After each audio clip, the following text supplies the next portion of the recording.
Taurus.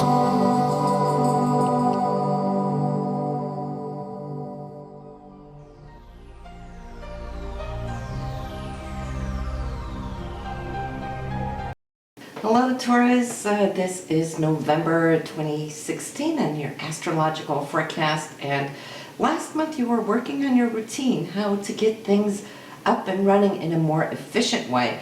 This month though, here of November, you and your partner are going to be spending a little bit more shared time together.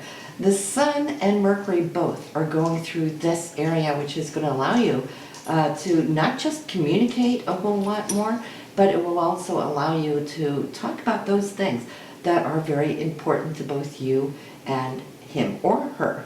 The Sun moving through Scorpio this way is allowing you to go that much deeper. Thank you, baby. I love you too. Go lay down. So it's allowing you to process your emotions on a deeper level. Scorpio is very intimate. It is very deep. It leaves no stone unturned when things are important. So you're going to be processing that much more of those things that are important to both you and your partner. Venus this month in the sign of Sagittarius is happy-go-lucky, it is hopeful, it's optimistic, it's enthusiastic. But Venus also rules money matters, the resources that you hold with your partner, and how you can grow this area, how you can secure yourself. Venus is in your 8th house, not necessarily his or hers. So you're going to be looking at wanting to secure something, especially we can actually go to the end of October for where this might have been brought up to attention between you partners when Venus was conjunct Saturn. Saturn's all about security, getting the roots and anchor down into something that's quite important. So as you're coming into November, you might have already had that talk. Now you'll be looking at some more concrete physical action on taking those steps of what needs to be done in this area. So that is something that I feel you've been working on for a long time, especially the last 6 months when Venus was in your 2nd house. So you've had this time now to focus and structure your mind, your thoughts, and get it up and running now. So good for you. It is a happy-go-lucky time because Sagittarius, like I said, is always such an enthusiastic sign, so you're going to feel great this month here, Taurus. Mars, which rules your actions, your goals and ambitions, 9th house in Capricorn. And Mars actually likes to be in this sign, and I'll tell you why. If you think Capricorn, it's those mountain goats, right? And they can climb steep walls. And so I see how you have been working steeply in attaining certain goals here in October, and you still have some time left here as you approach November in obtaining these goals. It all has to do with you positioning yourself, getting ready for the work, your career, maybe to even open up a new level of your career, which you're going to see a little bit later here in November when Mars gets into your career house. And for that, it looks like that could be the beginning of a 2-year cycle since last time it came into this area. So there's always evolution, right? And if you've done your homework right, you could come to see that from mid-November onwards, you're starting a new cycle of how you work and how you can obtain different goals, or maybe even higher goals, right? So I feel a powerful time has just been upon you, which that would be reflected by October.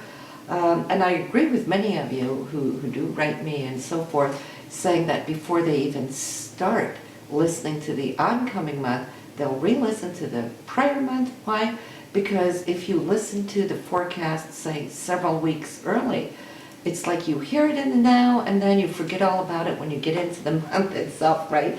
But when you listen to them back to back, for example, listening to October before you even start listening to this month, you will see the flow of events, how they tie together, where Mars was last month, where it is now and where it's heading. You will see the direction.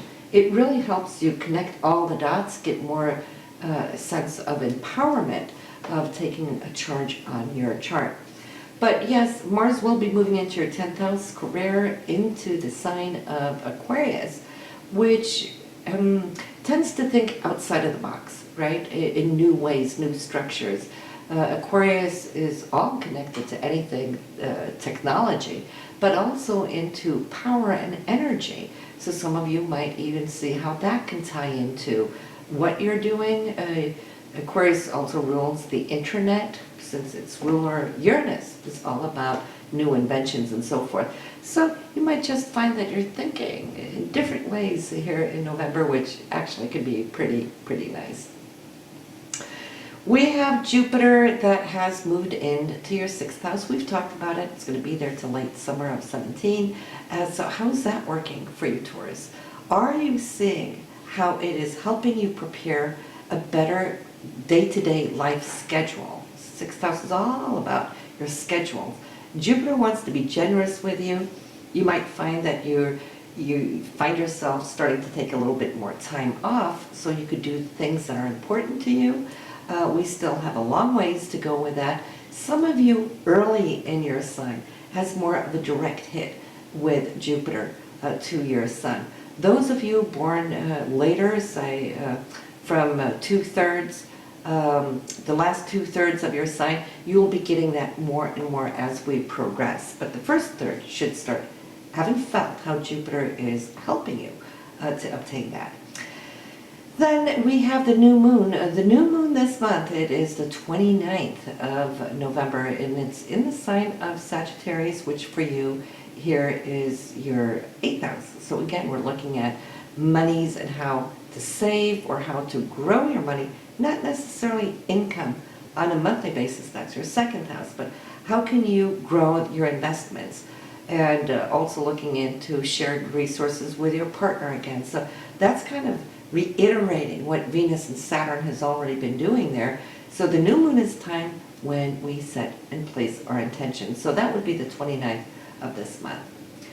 The full moon in your sign, in fact, is on the 14th of November, which for you will be in your 1st house, which has everything to do about you, your personality, your persona.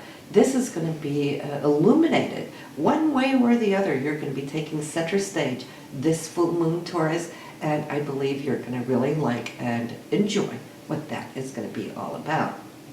But speaking top of the month, we have you and Neptune meeting up here in a beautiful trine. Neptune being your hopes, your dreams, how you visualize, how you bring in those things that are of a refined manner. Not only is Neptune visionary in and of itself, which it is, but it's in your 11th house for hopes and dreams and how you can create and manifest this. So November 1st is starting off beautifully, followed by some very important communication in that first week between the 2nd and the 7th. This is Mercury and then the Sun's influence and connection to Pluto, which is all about transformation. Pluto for you in your chart is in the 9th house, so it has to do with higher understanding. It might have to do with, for those of you dealing in legal matters, any suits of that kind, there could be communication here that's going to be important. So you'll see you'll have a window of 4 to 5 days there where things can be tweaked.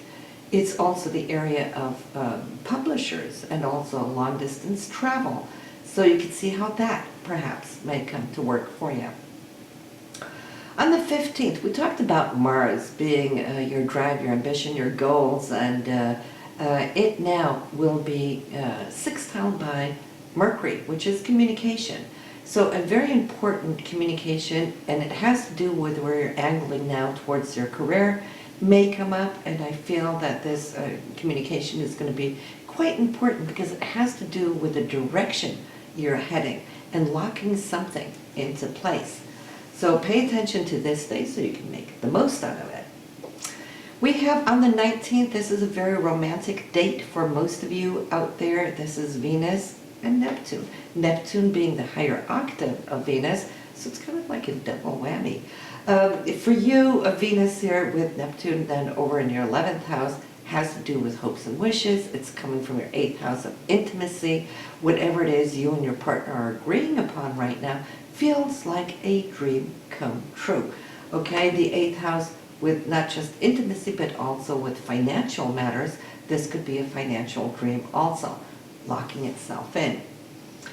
Even more so followed up by that is the 22nd and 3rd, where communication or documentation, papers, whatnot, contracts might come in a concrete way and laid in front of you. So the agreement, I feel, is going to secure you for something in the long run. That's what Saturn does. It's always about the long run. And Jupiter, which is going to be generous, so there's like this gift coming your way. And I think between those two dates, they're 22nd, 23rd, you're just feeling like it is beautiful, okay? Because I think you've worked for it, labored for it for some time there, Taurus, and finally, now, here we go. The 24th and 25th, there might be a family situation coming up or some differentiation in how certain people see things one way and maybe some others a different way. Okay, so I'm feeling that you might be a little uncomfortable, at least right there and then, maybe to speak your mind, or maybe you will, but let me tell you, there's a certain level of intensity taking place. You might hold back because when I look at the 25th, the following day, Venus, your values, will come to the forefront and you will speak it then. Venus and Pluto conjunct. It's powerful, it's transformational, it's new beginnings of something as well. And Venus is going to voice what felt uncomfortable to you on the 24th. Okay, so there's a rebalancing of something there in these 2 days. Now it happens to fall on Thanksgiving holiday, so it could be, you know, not necessarily you, it could be somebody in the family, and then of course there's that group energy going on, right? So we'll see how it works out, but yeah. The 26th, great news coming in here, Mercury and Uranus, and I always like when we get that kind of unexpected news from the universe, because when it is good, it's really good. This is going to help you now as we close off on the month here on the 29th, which by the way also is the new moon. Venus and Uranus will be square, and so that could be decisions. Now I'm feeling it may just have something to do with wanting to purchase or renew something that's needed and then having to make choices on it, because Venus here is square to Uranus. You don't want to be over impulsive because then we might regret it, especially Uranus is still here retrograde, right? So any impulsive buys might need to be returned in the aftermath, but besides that, you should be good, because why? That new moon energy is all very exciting to you. So listen, Taurus, this is what I have for you here and now, but if you want to listen to the enigma at the end, why my camera angle is the way it is, take a look at this. So listen, I thought I would address the comments that you guys have had and speculated about over a long time, and that is, why do I look this direction and into the camera this way? It has a couple of reasons, and of course for me, I'm more all about the information rather than the camera, but just to let you know, I have two very important reasons for why I sit the way I do. For one, I want to keep in touch with you on the camera, but then I have my board here with the transits, the dates, and so forth, because not all that information is stored mentally. But there's a deeper reason, and that is the third point. You, the board, and then the midpoint. Now the midpoint for me is when I access the future, okay, when I put it together. And you can try this for yourself as well, because see, if you look to the left, you're processing the past. That's where your memories go down memory lane. That's the past, that side of our brain. When we look to the right, we're accessing the future, right? That's where you go when you're speculating what will happen now in the future. You will go this direction with your eyes. So for me, I channel my information when I look in this direction. So for me, rather than sitting straight on, then it works for me. My information flows better. It's how I roll. Now, if I was to talk to you without thinking or considering the future, then I would look straight on like this, because then I'm just talking about the here and now, whatever, and looking at you. But as soon as I psychically start working, well, then I got to go like this to get that information in the future and download it from there. So that's why, no mystery, but now you know. See you next time.